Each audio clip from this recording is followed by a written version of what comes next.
한 주 동안 이슈의 중심에 섰던 수많은 말말말 한 자리에 모아서 정리해 봅니다. 금주의 말말말. 이번 주부터는요, 이종훈 평론가와 함께 이봉우 연구원도 합류하셨습니다. 그동안 뉴스 타임라인에서 뉴스를 소개해 주셨었는데요. 새롭게 지금 합류하셨어요? 네네, 인사 그렇습니다. 간단히 해주실까요? 예, 안녕하세요. 이봉우입니다. 이종훈 평론가가 열심히 하고 계시는 코너에 갑자기 끼어든 것 같아가지고 좀 네. 죄송스러운데 그만큼 최선 다하겠습니다. 네, 어떠세요, 아니요. 이종훈 평론가? 저는 방송을 통해서 우리 이봉우 연구원 말하는 걸 들었거든요. 네. 이제 정말 그 어깨가 한결 가벼워졌다. 아하. 천군만마가 생긴 것 같다. 천군만마. 이런 느낌입니다. 알겠습니다. 네, 저도 그렇습니다. 그러면 오늘의 첫 번째 말말말부터 시작을 할까요? 이종훈 평론가, 어떤 말입니까? 네, 제가 뽑은 첫 번째 금주의 말말말.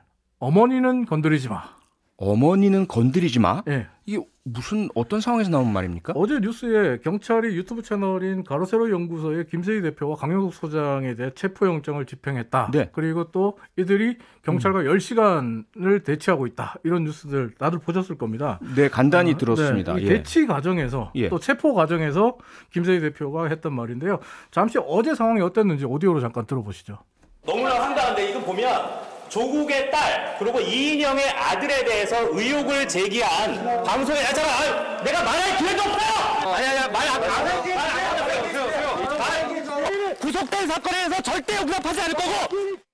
아니, 이게 소리만 들어도 상당히 좀 급박하고 혼란스러운 상황이라고 느껴지네요. 경찰에 이제 어떻게 보면 체포돼서 김세희 씨가 이제 나가는 과정에서 이렇게 소리를 지르는 그런 장면이에요. 그리고 네. 본인이 이제 취재진들이 모여 있잖아요. 그 네. 취재진들이 모여 있는데 거기서 인터뷰를 하겠다고 이렇게 나가니까 경찰이 제지하고 이러다 보니까 김세희 씨가 내가 말할 기회도 없냐 뭐 이러면서 예. 말 안 끝났는데 왜 끌고 가냐 하면서 화를 냈는데 아하.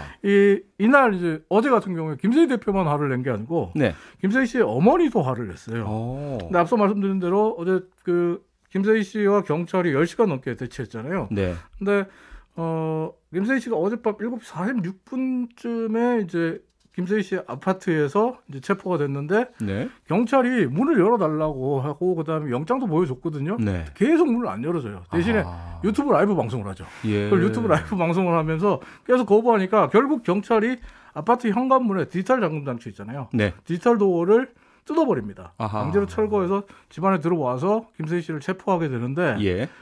이제 김세희 씨의 어머니가 이 과정에서 왜 남의 집 현관문을 뜯냐 아하. 이렇게 항의하고 네. 또 김세희 씨를 체포해서 이제 엘리베이터를 타기 위해서 경찰들이 나갈 때 네. 뭐 이렇게 어머니가 따라 나오다 보니까 그 좁은 공간에서 그러니까 몸이 부딪히고 이러잖아요. 예. 그런 과정에 이제 김세희 씨 어머니가 경찰에게 야 너는 엄마도 없냐 아. 왜 밀어 팔꿈치로 밀었지 이러면서 항의를 하고 아, 예. 그 얘기를 들은 김세희 씨가 제 어머니입니다. 왜 몸으로 밉니까? 넌 엄마도 없냐? 어머니는 건드리지 마. 이렇게 화를 내는 장면입니다. 그런 스토리군요. 그런 네. 상황이었고요. 네, 뭐 해석은 청취자 여러분께서 잘 하시리라 생각을 하고요. 그런데 가로세로 연구소라는 이 유튜브 채널 네. 운영진의 김용호 씨도 있지 네, 않습니까? 연예부장 김용호 씨 있죠. 네. 근데 김용호 씨는 그 어제 이제 그 뉴스에 이제 김세희 대표 강영석 소장을 체포하기 위해서 경찰이 출동했고 이 경찰과 지금 10시간째 대치 중이다 이런 뉴스가 나올 때 많은 누리꾼들이 김용호 부장은 김용호는 네. 이렇게 댓글을 남겼거든요. 예. 근데 일찌감치 오전에 아. 자신의 집 앞에서 체포됐어요. 집 앞에서요. 네. 아. 네.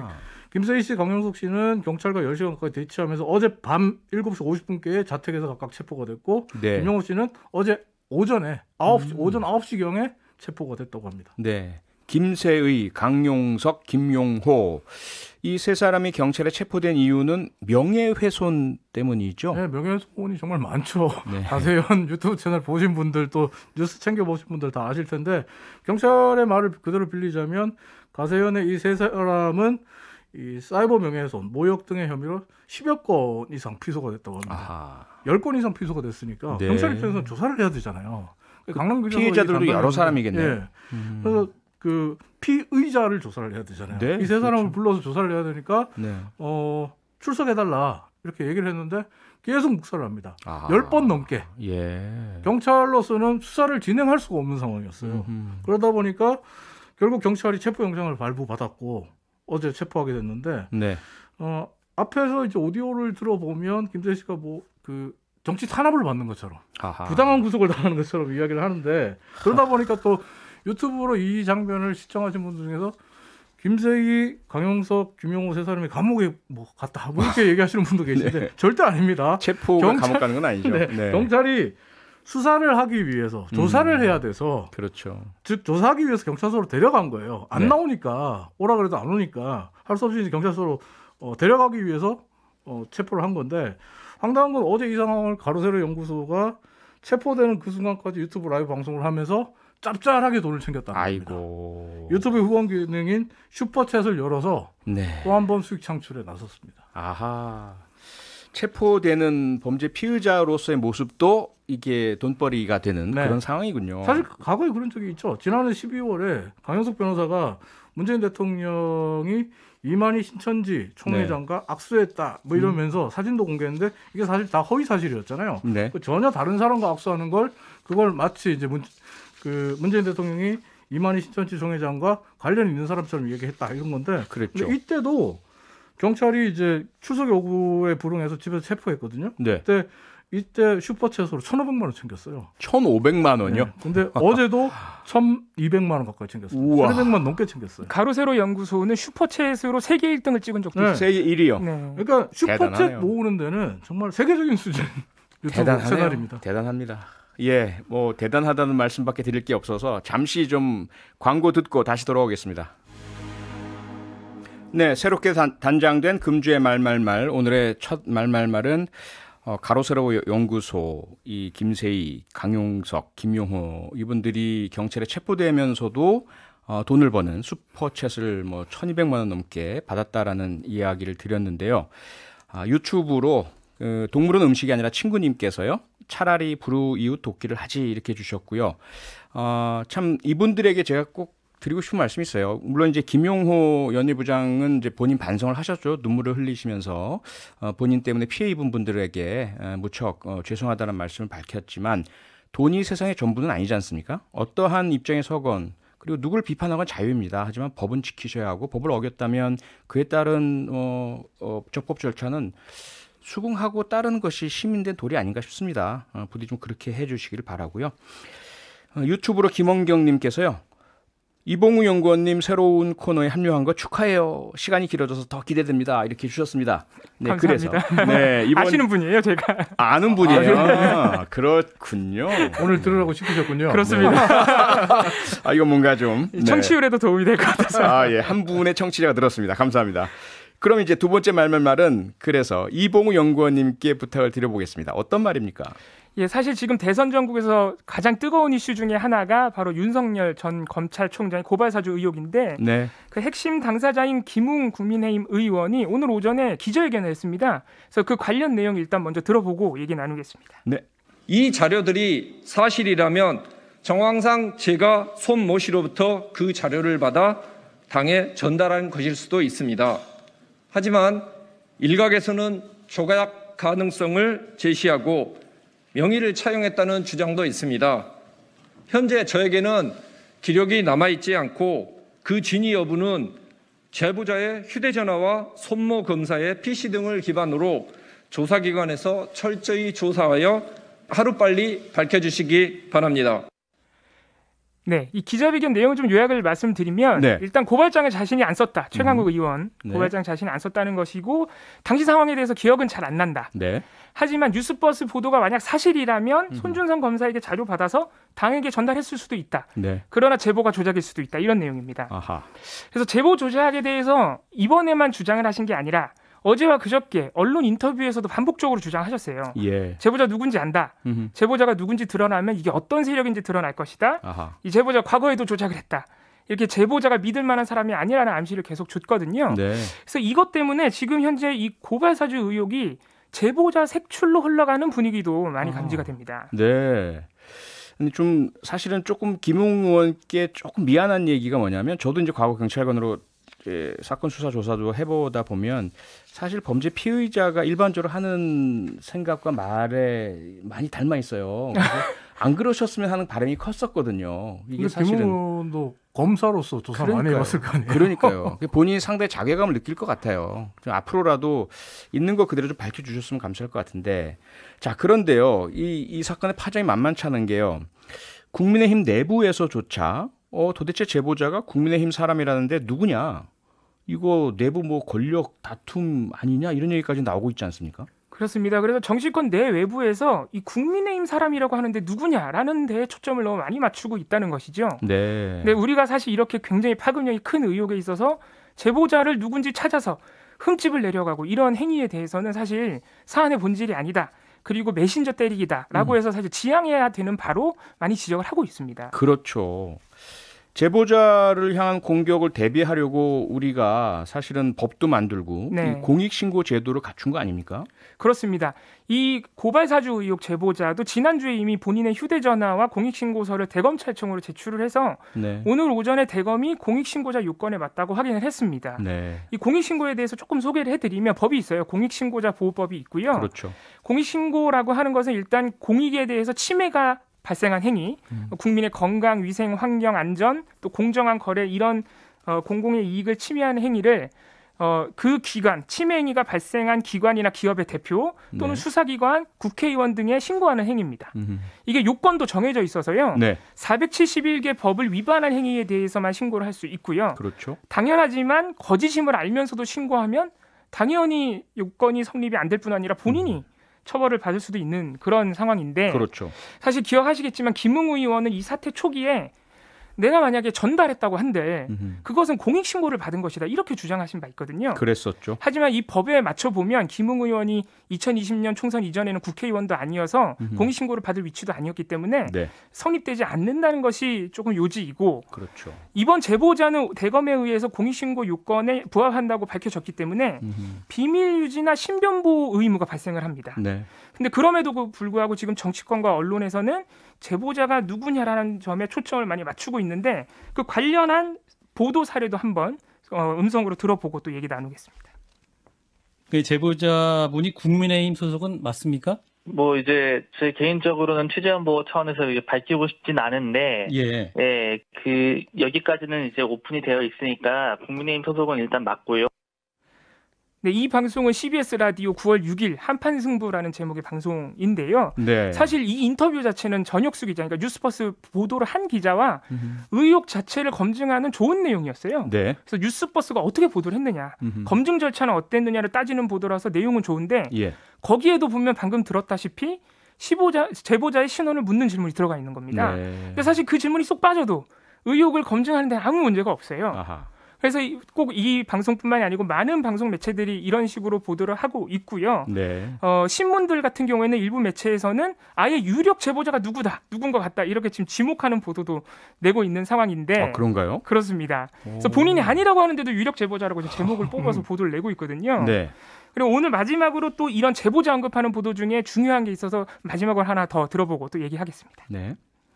국민의힘 관계자한테서 제보가 왔다는 거 아니에요? 언론으로. 예. 취재원도 원래 안 밝히는 게 기자로서는 그동안 해왔던 일인 것 같은데 이번엔 이진동 기자가 또 국민의힘 쪽이라고 먼저 자신이 또 밝혔어요. 취재원을 밝히진 않았어도. 네, 이 방송은 SBS 주영진의 뉴스 브리핑이라는 방송 9월 6일자 방송이고요. 네. 여기서 보시면은 이 주영진 앵커는 이렇게 취재원이 누군지 어느 정도 정보를 주는 것은 원래 기자가 하면 안 되는 일이다. 네. 뉴스버스가 했다. 이렇게 지금 말씀을 하고 계시거든요. 그러니까 공익 제보자로 신원 보호를 받지 않는다 하더라도 예. 기자라면 취재원 보호라는 기본적인 저널리즘 윤리가 있잖아요. 예. 그 말씀을 한 거죠. 그렇습니다. 예. 그래서 사실 중요한 말씀을 하신 건데 네.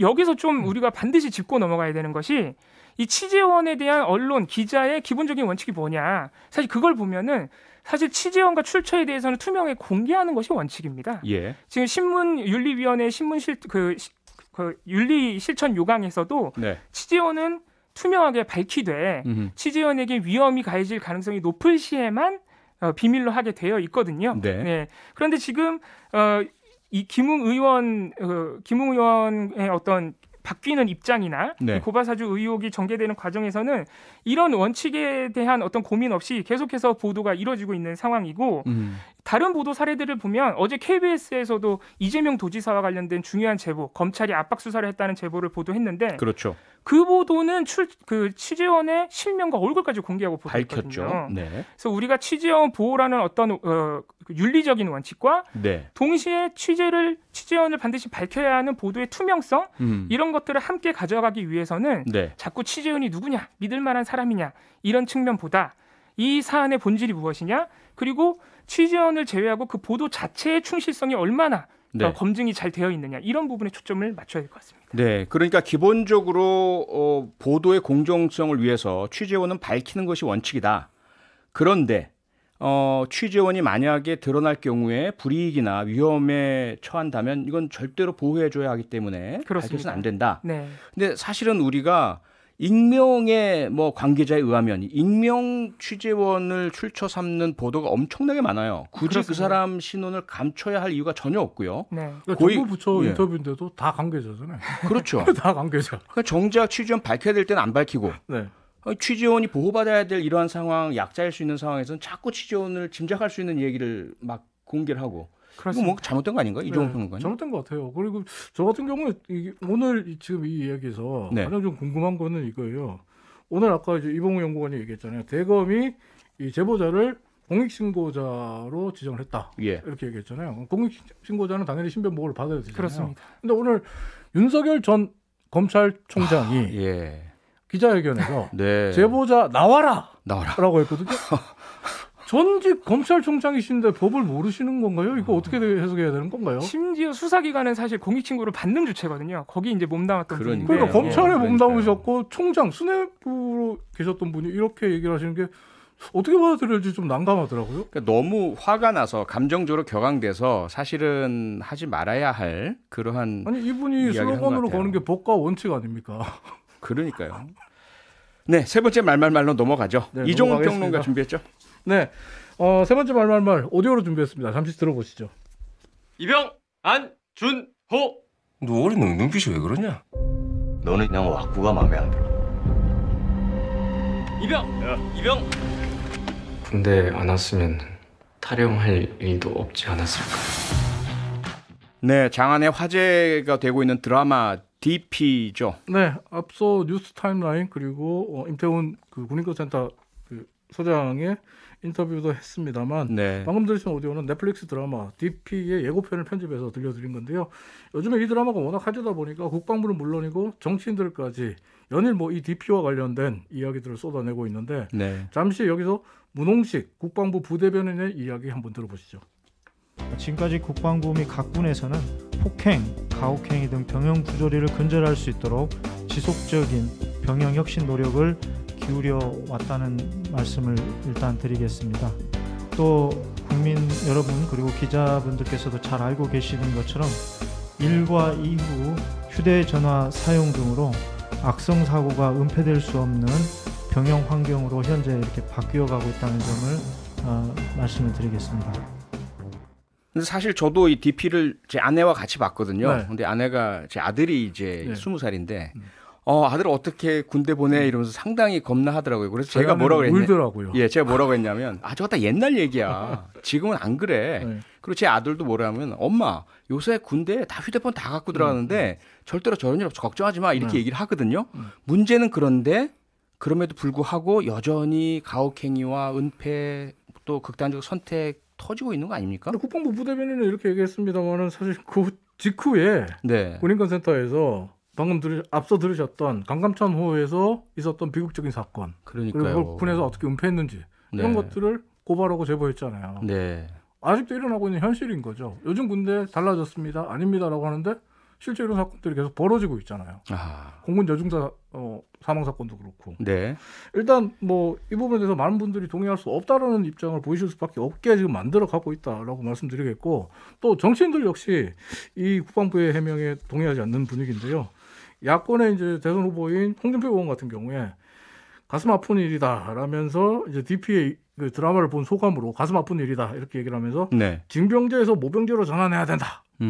내 공약대로 해야 된다. 아하. 자신의 그 대선 공약이거든요. 예. 자신의 공약을 강조했고 그러니까 이 유승민 의원이 아니 드라마 보고 나서 모병제로 바꾸자 그러면 어떡하냐 이렇게 이야기를 하고 또 민주당의 이제 박영진 의원도 모병제만으로 군 부조리가 다 해결되지 않는다 이러면서 오히려 지금 DP라는 넷플릭스의 드라마의 인기에 정치인들이 지금 숟가락 얹어서 인기를 좀 편승해 보려고 또 2030 세대들의 마음, 특히 2대남이라고 하죠. 20대 남성들의 마음을 좀 살려고 하는 것 같은데 이것보다는 진짜 문제, 그러니까 부조리한 군대 문화를 어떻게 정말 개선할 수 있는 실질적인 정책을 내놓는 게 더 중요하지 않을까 이런 생각을 해봅니다. 네, 세상에 완전한 사람도 완전한 조직도 없습니다. 언제든지 문제는 생길 수 있고요.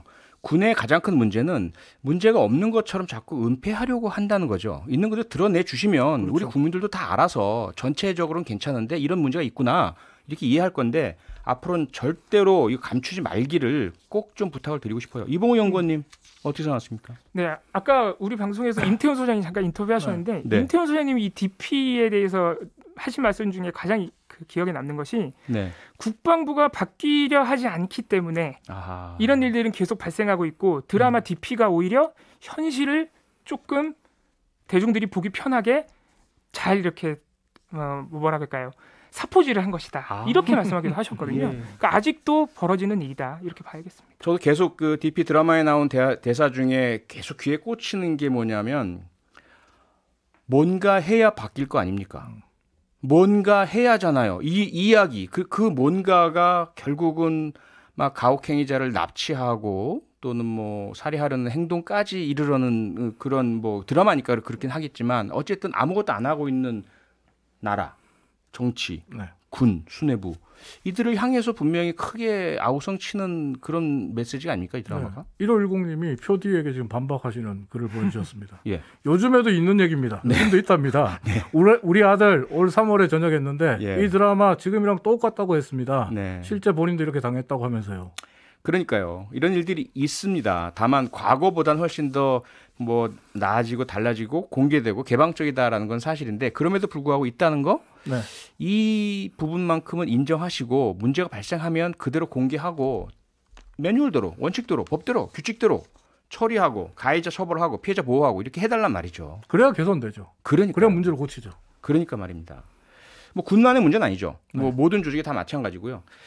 3141님이요. 아들이 군대 간 지 136일째입니다. 너무 걱정되고 마음이 아픕니다. 안심하고 군대 보낼 수 있는 투명한 군대가 되길 바라봅니다. 네, 저희 저도 잘 아는 이 경준이라는 친구가 지금 군대가 있는데 그 어머니는 매일 눈물로 밤을 지새고 계세요. 참 그 어머니들 제가 알기 때문에 다 그렇지는 않습니다라는 말씀을 꼭 드리고 싶고 문제가 있다면 군에서는 꼭 밝혀주시라는 말씀을 꼭 드리고 싶은 겁니다. 뭐 혹시 이봉 연구원님 더? 뭐 DP와 같은 드라마가 있기 때문에 이런 드라마가 나옴으로 인해서 앞으로 더 좋아지지 않을까 이런 기대도 좀 해봅니다. 알겠습니다. 더 좋아지길 바라겠습니다. 금주의 말말말 여기서 마치겠습니다. 이종훈 시사평론가 이봉우 연구원이었습니다. 고맙습니다. 감사합니다. 감사합니다. 평일 저녁 6시 5분에 여러분을 찾아갑니다. MBC 라디오 표창원의 뉴스 하이킥.